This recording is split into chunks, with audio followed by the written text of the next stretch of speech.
Mga sports, may pangtapat na ba talaga sila kay Kai Sotto? At ang tanong ng marami, kaya ba talaga nilang talunin si Kai? Samantala, nagsalita na ang kampo ni Romero matapos makausap si Demoses. Bayad na ba talaga sa Dubai? At totoo bang humingi sila ng sorry sa Zamboanga Valientes? Alamin natin ang buong kwento. Real talk lang, walang bias. Kung trip po ang ganitong content, paiwan ng follow at pa-subscribe na din. Tara po, simulan na natin. Mga ka-sports, kung hilig ninyong bumili ng mga Gilas jersey, Gilas accessories at mga gamit na pang basketball, habang nanunood po kayo sa aking mga videos, kindly check this basket on this lower part ng ating video at magpa-pop up yung ating mga items sa gilid. Mga legit po yung mga items dyan, and see to it po na makabili po kayo ahead of time kasi meron po yung mga discounts and mga promos depende po sa seller. And also, kunting suporta din as a content creator po. Salamat!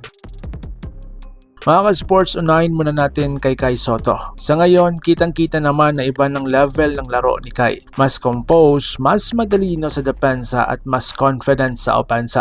May lumalabas ngayon na balita na may foreign big man o posibleng katapat niya na kayang sumabay. Pero ang tanong, pang-highlight lang ba o legit na pang-tapat? Kung titignan natin, height, check, lakas check, experience, hindi ko alam. Pero sa international basketball, hindi lang tangkad ang labanan. IQ, positioning at timing, dito nagiging espesyal si Kai Sotto. Ngayon mga ka-sports, real talk po tayo. Kaya ba nilang talunin si Kai? Sa basketball, walang unbeatable. Pero kung one-on-one team system ang usapan, malinaw na may advantage si Kai. Mas sanay sa international pace, mas disiplinado sa depensa, mas bihasa sa pick and roll at rim protection. Kung hindi organized ang kalaban at puro lakas lang, malabong matalo si Kai sa ganoong klaseng laban. Dito na tayo sa mas mainit na isyu.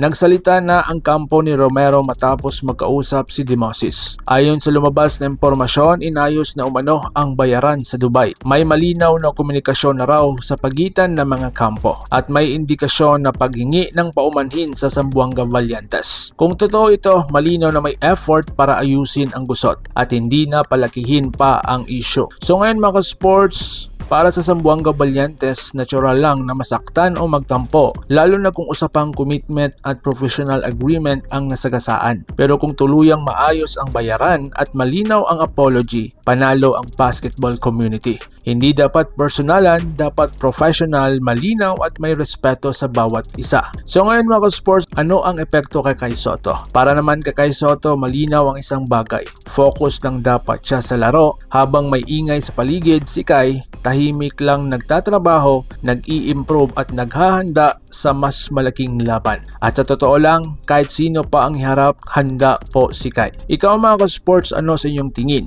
May legit bang pangtapat kay Kai Sotto? Kaya ba talaga siyang talunin ng sinasabi nilang kalaban? I-comment mo ang iyong opinion sa baba at huwag kalimutang mag-like, mag-subscribe at i-share para sa mas maraming Pinoy basketball updates.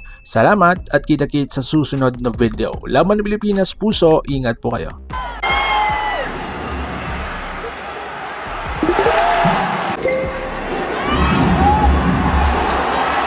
Mga ka-sports, kung hilig ninyong bumili ng mga Gilas jersey, Gilas accessories at mga gamit na pang basketball, habang nanunood po kayo sa aking mga videos, kindly check this basket on this lower part ng ating video at magpa-pop up yung ating mga items sa gilid. Mga legit po yung mga items dyan, and see to it po na makabili po kayo ahead of time kasi meron po yung mga discounts and mga promos depende po sa seller. And also, kunting suporta din as a content creator po. Salamat!